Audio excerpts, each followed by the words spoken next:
नमस्कार। आज हमारे साथ एक लंबे अरसे के बाद हैं एहसान चौधरी साहब, एनालिस्ट हैं।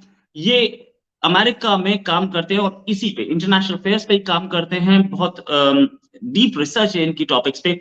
हम इनसे बात करेंगे। शहबाज शरीफ ने बोला कि हम इंडिया से बेटर रिलेशंस चाहते हैं। क्यों बोला? कोई पाकिस्तानी प्राइम मिनिस्टर ऐसा क्यों बोलेगा कि हम इंडिया से बेटर रिलेशंस चाहते हैं, हम इंडिया से दोस्ती करना चाहते हैं, जबकि जिहाद के नाम पे इतनी फंडिंग आती है आईएसआई को या जैसे बोलते हैं एस्टैब्लिशमेंट को।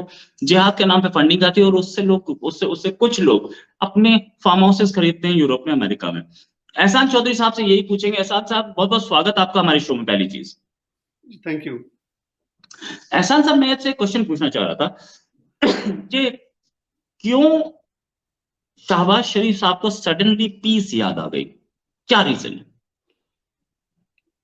जी, थैंक यू शर्मा जी। नमस्कार। असल में इस इशू को देखने के लिए हमें पहले ये समझना पड़ेगा कि इंटरनेशनल पॉलिटिक्स और डोमेस्टिक पॉलिटिक्स इंटरलिंक्ड होती है और हमारे केस में भी हमको मुख्तलिफ नहीं है।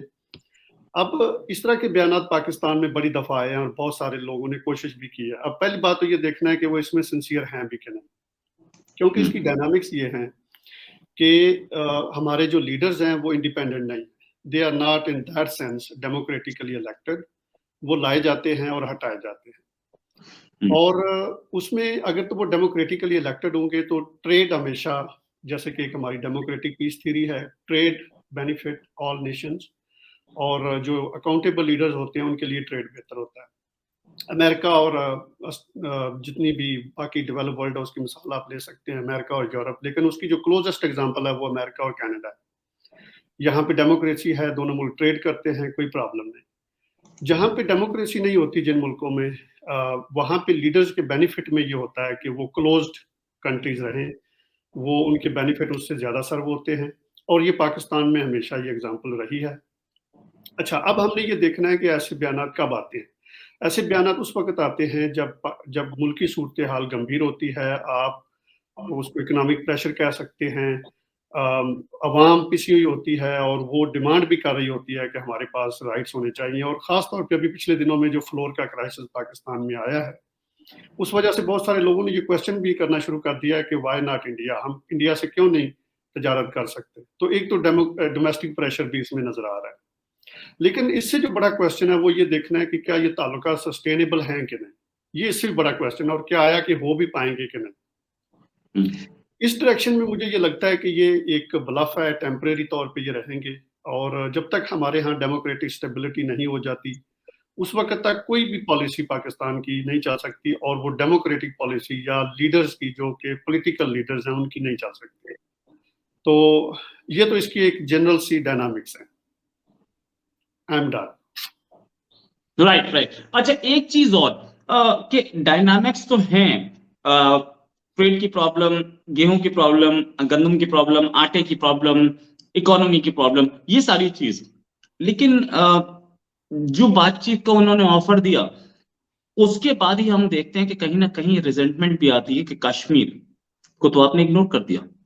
क्या कश्मीर को इग्नोर करके शहबाज शरीफ साहब इंडिया से बात कर पाएंगे? क्योंकि इतना हॉट इश्यू बन चुका है। इससे पहले इमरान खान एक एक बोलते रहे कि हम कश्मीर को धोखा नहीं दे सकते, 370 वापस इंपोज करो तब बात करेंगे। 370 इंपोज नहीं होने वाली, सबको पता है।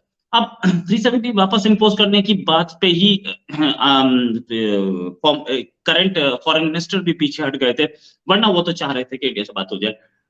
क्या बातचीत करने का अगर ऑफर इंडिया एक्सेप्ट कर लेता है तो क्या 370 इग्नोर करके बात कर पाएंगे शहबाज शरीफ? ये एक बहुत ट्रिकी क्वेश्चन है, और इसमें हमें देखना ये है कि ये क्राइसिस हमारे लीडर्स ने ही पैदा किया था, या हमारी एस्टेब्लिशमेंट ने पैदा किया था। कश्मीर का मसला, कश्मीर का कोई मसला नहीं था। जब कश्मीर के ऊपर अटैक हुआ तो अब हमारे पास उसकी जो एविडेंस है वो कि कायदे आज़म ने कहा, फिर चले वो तो इस दुनिया से चले गए, लेकिन उसके बाद जितना भी क्राइसिस पैदा हुआ वो हमारी मिलिट्री एस्टेब्लिशमेंट का ज़्यादा डोमिनेटेड उनकी तरफ से है। उससे पॉलिटिकल लीडर्स ने भी बेनिफिट लिए, क्योंकि क्राइसिस से उनकी दुकान अच्छी चमकती है। तो ये कोई क्राइसिस तो नहीं था, लेकिन ये इतनी दफ़ा कह चुके हैं अपनी अवाम के अंदर, और अवाम ने इसको बड़ी हद तक मान लिया हुआ है। अब देखना ये है कि ये किस हद तक अपनी अवाम को कन्विंस कर पाते हैं, क्योंकि इंडिया को कन्विंस करना तो थोड़ा-सा ईज़ी है, लेकिन अवाम को कन्विंस करना मुश्किल है कि जिन लोगों को इतनी देर से बेवकूफ़ बनाया कि कश्मीर का मसला है, इंडिया ये कर रहा है, इंडिया वो कर रहा है, और अब इंडिया की तरफ अवाम तो नहीं जा रही, आप ही जा रहे हैं। और जब आप जा रहे हैं, तो फिर सवाल लोग पूछेंगे कि भई अब क्यों? पहले क्यों नहीं हम कर सके?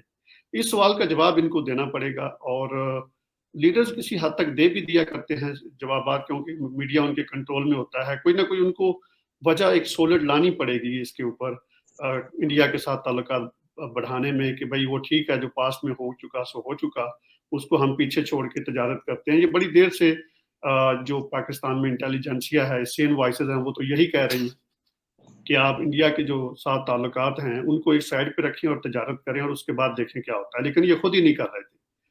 अब ये देखना है कि ये किस हद तक जाते हैं, इनके पास कितनी विल है या इनके पास कितनी लिबर्टी है, क्योंकि विल से ज़्यादा लिबर्टी का भी एक क्वेश्चन पाकिस्तान में मौजूद है कि जो पॉलिटिकल लीडर्स बयान दे रहे हैं, उनके पीछे कितनी उनको लिबर्टी हमारी एस्टेब्लिशमेंट दे रही है।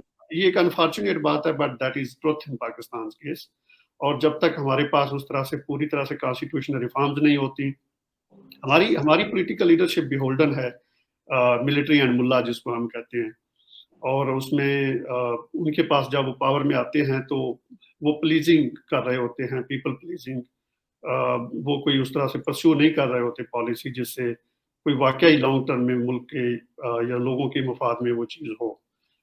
उनकी कोशिश यही होती है कि शॉर्ट टर्म हम काम करें और उसमें हमें इलेक्टोरल गेन्स हों, और ये उसी तरह की ही एक छोटा-सा एक डेमो है, ये दे रहे हैं, बट देखते हैं क्या होता है। आई होप कि ये सूरत-हाल बेहतर हो और ये लोग अपने उसी क्राइसिस से बाहर निकल आएँ जो कि इन्होंने अवाम के लिए पैदा किया हुआ है।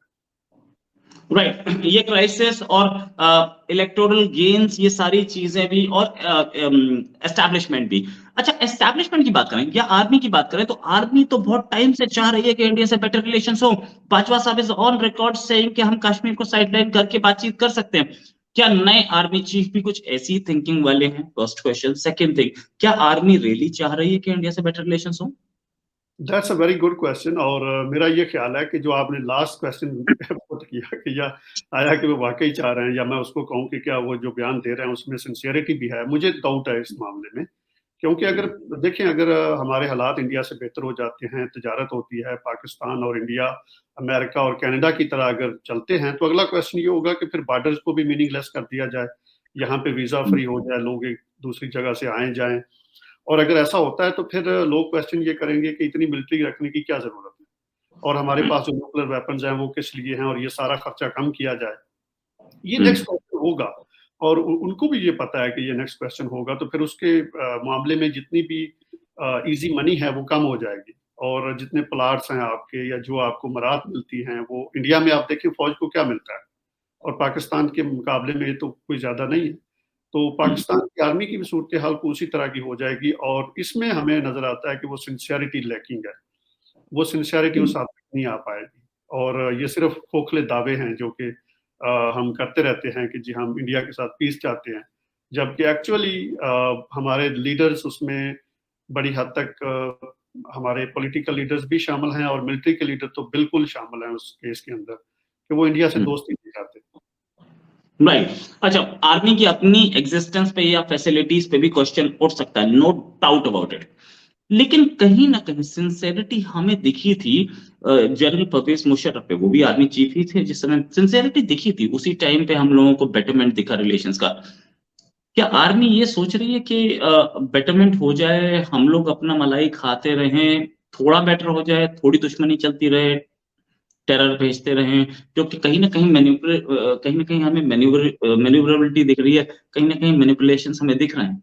बिल्कुल। अच्छा, ये जो आपने मुशर्रफ की तरफ इशारा किया, मेरे ख्याल में ये बड़ा इंटरेस्टिंग ट्विस्ट है, क्योंकि जब मुशर्रफ आर्मी चीफ थे, तो उन्होंने कारगिल का ऑपरेशन इन्होंने ही किया था। अगर आपके ऑडियंस को नहीं पता, तो मैं उनको याद दिलाता चलूँ कि कारगिल ऑपरेशन के मास्टरमाइंड यही थे, इन्होंने ऑपरेशन मोबिलाइज़ किया था, और इनका मानना ये था, जो कि अपैरेंटली हमें नज़र आता है, ये कहना चाहते थे कि इंडिया के साथ हम जो कश्मीर का मसला है, वो बड़ी ईज़िली मिलिटरीली हम हल कर सकते हैं। लेकिन अगर हम इंसानी दिमाग को समझने की कोशिश करें तो फिर हमें ये समझ आता है कि पता उनको भी शायद था कि हम ये ले नहीं पाएँगे, लेकिन उसके बदले में शायद वो ये प्लान कर रहे थे कि मैं पावर में आ जाऊँगा और मैं जो पाकिस्तान की जो डेमोक्रेटिक गवर्नमेंट है उसको उठा के बाहर फेंकूँगा और वहाँ पे पावर में आ जाऊँगा, और वही हुआ, वो वहाँ पे पावर में आए। फिर उसके बाद जो कि बिल्कुल वो खिलाफ थे इंडिया के, वो साथ दोस्त बन गए। असल में उसमें पर्सनल बेनिफिट था कि हम अब मैं इंडिया के साथ हूँ, उन्होंने कोई ऐसा एडवेंचर नहीं किया इंडिया के साथ जब तक वो गवर्नमेंट में रहे। और यही हमारे मिलिट्रीज़ की ज़्यादातर कोशिश होती है कि हम किस तरीके से इस मसले को एक्सप्लॉइट करके पर्सनल बेनिफिट ले लें। और फिर प्रॉब्लम ये होता है कि जब वो पावर में आ जाते हैं तो उनकी पर्सनल लेवल पे थिंकिंग तो चेंज हो जाती है, क्योंकि वो चाहते हैं कि अब हम क्या, क्योंकि अगर इंडिया के साथ हम उस तरह से हॉस्टिलिटी रखेंगे तो दूसरी दुनिया हमें नहीं मानेगी, और उन्होंने दूसरी दुनिया को फेस करना होता है एज़ ए पॉलिटिकल लीडर। उस वक़्त वो मिलिट्री लीडर नहीं होते। वो पूरी दुनिया के साथ जा रहे होते हैं, नेगोशिएशंस कर रहे होते हैं, लोग उनसे बात कर रहे होते हैं, क्वेश्चन कर रहे होते हैं कि ये आपने जो क्राइसिस खड़ा किया हुआ है, ये क्यों खड़ा किया हुआ है? अब वो तो उस सोच से इंडिपेंडेंट हो जाते हैं, लेकिन उनके जो कोर कमांडर्स हैं, जो कि उस तरह के उनके पास लिबर्टी नहीं होती, वो यहाँ पे रहते हैं। और फिर वो उनको होल्ड करते हैं कि आप अपनी पॉलिसी को उस हद तक लिबरलाइज़ नहीं कर सकते, क्योंकि वो डिपेंडेंट होते हैं अपने मिलिट्री कोर कमांडर्स के ऊपर। तो वो भी जो नारा होता है वो ज़्यादा देर नहीं चल सकता। अब ये पाकिस्तान में क्राइसिस है, और कभी-कभी तो मैं ये सजेशन देता हूँ कि हमारे यहाँ ये जो हमारी डेमोक्रेसी है इसको वाइंड अप करके इसकी जगह पे मिलिट्री को एक अमीरुल मोमिनीन बना दिया जाए। हमारे जो फौजी हैं वो वही जनरल हो, वही आपका हेड ऑफ द स्टेट भी हो, और उसके पास पावर हो, वो इस मुल्क को चलाए। अल्टीमेटली तो आपने डिलीवर करना है ना अवाम को, आप उनको डिलीवर करें। और या तो ये जो तमाशा हमने सामने लगा रखा है, इस तमाशे को हम बंद करें, और अगर ये हम डेमोक्रेसी वाक़ई चाहते हैं तो अब अपने रोल में रहें। आपको जो रोल दिया गया है गवर्नमेंट के अंदर वो आप काम करें। लेकिन उसमें मैं ज़्यादा अब इसमें ये भी नहीं समझता कि मिलिट्री भी चीज़ों को एक्सप्लॉइट करती है, दे आर ह्यूमन्स, इसको हम ह्यूमन नेचर कहते हैं। प्रॉब्लम हमारे कॉन्स्टिट्यूशनल डिज़ाइन के अंदर है, उस स्ट्रक्चर के अंदर है जो ये सारे सिचुएशन को अलाउ करता है कि चीज़ें एक्सप्लॉइट हो जाएँ, और इस हद तक एक्सप्लॉइट हो जाएँ कि वो मुल्क चल भी ना पाए। तो उसमें हमारी ख़ास तौर पे जो मौरूसी सियासत है, जिसको हमने मोनार्किकल सिचुएशन में बदल दिया है। अब इंडिया में भी ये है, बहुत और भी बहुत सारे मुल्कों में है, ये एक फैक्ट बन चुका है। लेकिन यहाँ पे उसमें बहुत सारी जो चीज़ें तंग करती हैं आके, वो आपका रिलीजन तंग करता है। यहाँ पे वो ज़्यादा वोट्स रिलीजन की बेस पे लेते हैं, वही लोग फिर उनको बाद में तंग करते हैं। और उसमें हमारे कुछ सेपरेशन ऑफ पावर्स के प्रिंसिपल्स हैं जो वायलेट होते हैं, और कुछ चीज़ों को बैक डोर पे मैनिपुलेट भी किया जाता है। इलेक्शंस फ्री एंड फेयर बहुत हद तक इंश्योर नहीं हो पाते। परफेक्ट।